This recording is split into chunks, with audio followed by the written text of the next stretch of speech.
Hey folks, Mike from Iron Shepherd Forge. Pressing kydex today, and I love pressing kydex. Yeah, you can tell. I hate it.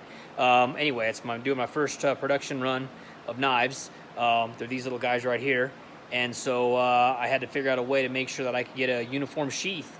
And one of the hard parts I was having was I got a good prototype here, works nice, but I need to be able to duplicate it another couple dozen times. So let me show you what I'm doing to make sure that I get my outline marked and my rivet holes marked so that I can get this done to put the eyelets in correctly. So let me show you what I'm doing. So I got my kydex pressed. These are like 4-inch squares. Got them scored away, got good definition. I'm pretty happy with it. So question is, how do I take this and make sure that I get a sheath that looks like this out of that one? Well, here's what I did.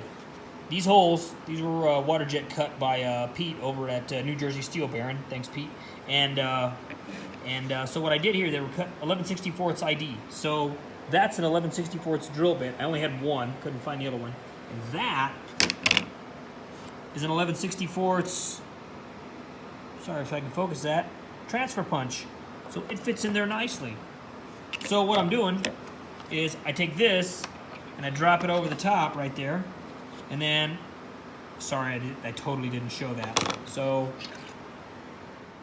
what I do is take the sheath that I'm going to mark. I need to cut this one and drill it. So I've got, these knives have 4 holes on the handles.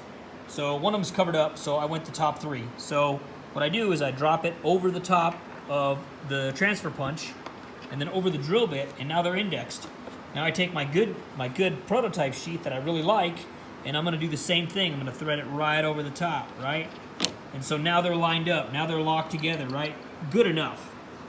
So then I'll take my pencil, which happens to work really well, my little silver streak pencil, which works okay, and then I will just come over and mark the holes.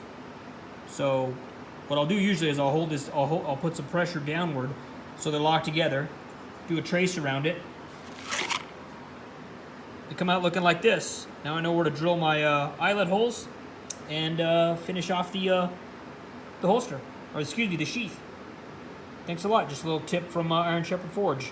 Follow me on Instagram and YouTube. Thanks. Bye-bye.